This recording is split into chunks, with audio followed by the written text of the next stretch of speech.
एक बार की बात है। एक गांव में हरिया नाम का एक आदमी रहता था। वो बहुत ही बड़ा शराबी था।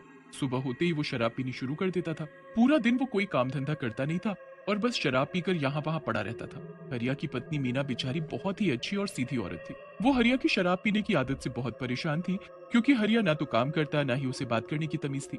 मीना उससे बहुत ही दुखी थी, पर वो करती भी तो क्या। उसका इस दुनिया में हरिया के अलावा कोई था भी तो नहीं।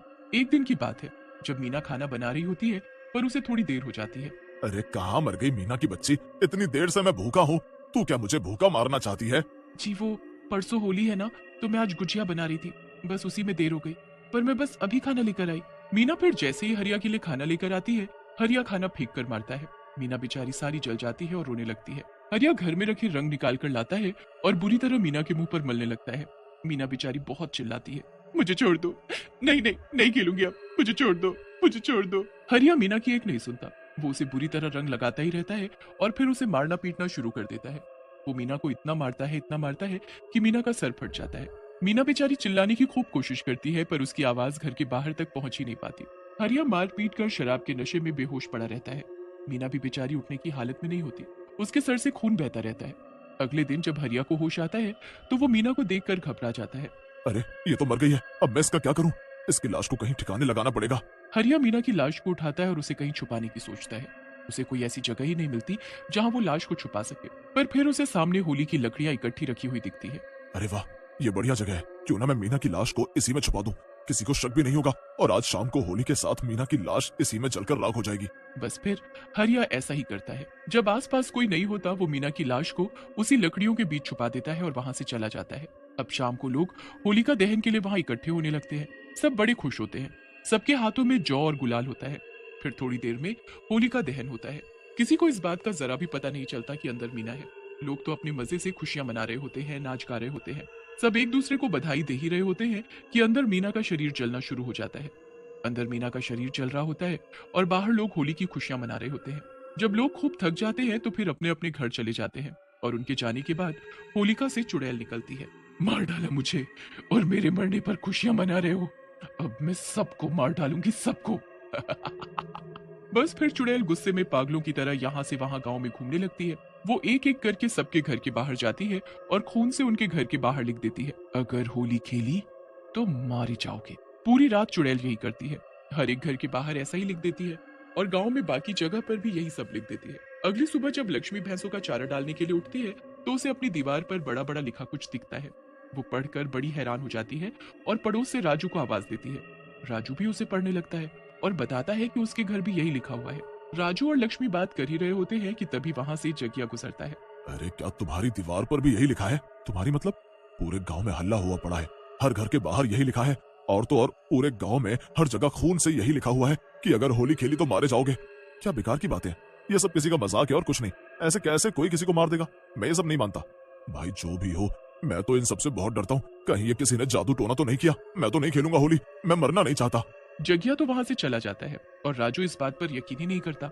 गांव में हड़कंप मचा हुआ होता है। कुछ लोग इस बात को गंभीरता से लेते हैं तो कुछ मजाक उड़ाते हैं। जो लोग इस बात का मजाक उड़ा रहे होते हैं, चुड़ैल वहीं खड़ी उन्हें गुस्से से देख रही होती है। अच्छा, तुमको ये मजाक लग रहा है? ऐसा है तो होली खेल कर दिखाओ। जिसने आज होली खेली वो मारा जाएगा। उसके घर होगी फिर खून की होली। सबसे पहले राजू होली खेलनी शुरू करता है। उसने खूब दारू पी रखी होती है और वो अपने घर के आंगन में खूब चिल्ला चिल्ला कर अकेले ही होली खेलने लगता है। होली है भाई, होली है। पुराना मानो होली है। मैं तो खूब होली खेलूंगा भैया। जैसे अगर मुझे मारना हो तो मारकर दिखा दे। अच्छा, इसकी इतनी हिम्मत की ये होली खेलेगा? दारू पीकर पागलों की तरह होली खेल रहा है। इसको तो मैं अभी बताती हूँ। इसके साथ तो अब मैं होली खेलूंगी। राजू रंग उड़ा उड़ा कर होली खेल ही रहा होता है कि अचानक उसके सामने एक चुड़ैल आ खड़ी होती है। चुड़ैल के दोनों हाथों में रंग होता है। राजू चुड़ैल को देख उसे घूरने लगता है। चुड़ैल उसके मुंह पर बुरी तरह रंग रगड़ने लगती है। राजू अपने आप को छुड़ाने की कोशिश करता है, पर चुड़ैल उसे रगड़ना नहीं छोड़ती। मैंने बोला था ना, जो होली खेलेगा मारा जाएगा। फिर तेरी हिम्मत कैसे हुई आज होली खेलने की? अब तो तुझे इसकी सजा भुगतनी ही पड़ेगी। अब तू नहीं बच पाएगा। चुड़ैल खूब खुश होती है और राजू को इतना रगड़ रगड़ कर रंग लगाती है कि यह सांस ही नहीं ले पाता और मर जाता है। उसके बाद चुड़ैल खुश होकर वहां से चली जाती है और जो उसे होली खेलता देखता है, वो उसको तब तक रंग लगाती है जब तक वो मर ना जाए। पूरे गांव में चुड़ैल जाने ऐसे कितने लोगों को मार डालती है। फिर जैसे ही चुड़ैल यहाँ वहां घूम रही होती है कि तभी उसे कुछ आवारा लड़के होली मनाते दिखते हैं और वो आती जाती लड़कियों को छेड़ रहे होते हैं। अब चुड़ैल गुस्से में वहां पहुंच जाती है। अच्छा, तो अब इनको भी होली सूझ रही है। इनको तो मैं अभी बताती हूँ। चुड़ैल के दोनों हाथों में रंग भरे होते हैं और वो चिल्लाते हुए उन लड़कों के पास जाती है। मैंने बोला था ना होली मत खेलो वरना मारे जाओगे। ये जरूर इस चुड़ैल का काम था। हाँ, वो मैंने ही लिखा था, पर तुम लोगों ने मेरी बातों को मजाक में लिया। अब तुम सब के सब मारे जाओगे। वो लड़के भागने की कोशिश करते हैं और चुड़ैल एक झटके से उन्हें जमीन पर पटक देती है। जो भी होली खेलेगा मुझसे बच नहीं पाएगा। तीनों लड़के हाथ जोड़कर चुड़ैल के आगे रोने लगते हैं, पर चुड़ैल उनकी एक नहीं सुनती। वो रंग लेकर तीनों के मुंह पर मलना शुरू कर देते हैं। तीनों लड़कों की हालत बहुत ही बुरी हो जाती है। वो चिल्लाने लगते हैं। धीरे धीरे वहां लोगों की भीड़ लगने लगती है। पूरे गांव में हल्ला हो जाता है कि चौक पर चुड़ैल है।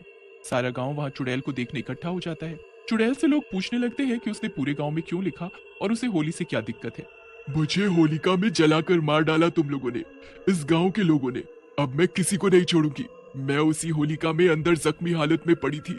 मैं इतना चिल्लाई पर तुम लोगों ने मेरी नहीं सुनी, मुझे जला दिया। हमें जरा भी अंदाजा नहीं था कि अंदर होलिका में कोई है, वरना हम ऐसा क्यों करते। पर तुम्हें उसमें डाला किसने? चुड़ैल ने फिर पूरी कहानी बताई कि कैसे उसके पति ने उसे मारा पीटा और मरा हुआ समझकर होलिका में छुपा दिया। उसके बाद वो गांव छोड़कर भाग गया। उसने सोचा मैं मर गई हूँ, पर मैं मरी नहीं थी। मुझ में सांसें चल रही थी, मैं जिंदा थी। मुझे तो तुम लोगों ने मार डाला। अब मैं तुमको कभी होली नहीं खेलने दूंगी, सबको मार डालूंगी। सच में तुम्हारे साथ बहुत बुरा हुआ है। हमें इस बात का बहुत दुख है। आखिर एक औरत के साथ इतना बुरा हुआ और हम कुछ न कर पाए। पर अब हम क्या करें बताओ। तुम जैसा कहोगी, जो कहोगी हम वैसा करेंगे। नहीं, जो होली मनाएगा उसे मैं मार डालूंगी। इतना कहकर चुड़ैल गायब हो जाती है। अब लोग परेशान हो जाते हैं कि क्या वो कभी होली नहीं खेल पाएंगे। पर फिर एक पंडित उनको उपाय बताता है। इस औरत की मौत इस होलिका में हमारे हाथों हुई है। अब इसको हमें ही मुक्ति दिलानी होगी। इस साल हमें होली नहीं खेलनी चाहिए क्योंकि हमारे गांव में हमारे हाथों एक मासूम औरत की जान गई है। हम खुशियां कैसे मना सकते हैं? पर अगले साल होलिका वाले दिन मैं इसका उपाय करूंगा, फिर सब ठीक हो जाएगा। बस फिर उस दिन कोई होली नहीं खेलता। पर अगले साल पंडित जी पहले उस चुड़ैल की आत्मा की शांति के लिए होलिका के पास बैठकर उसकी आत्मा शांति करते हैं, जहाँ पूरा गाँव होता है। चुड़ैल की आत्मा फिर किसी को दुखी नहीं करती। हर साल लोग पहले जैसे होली मनाते हैं।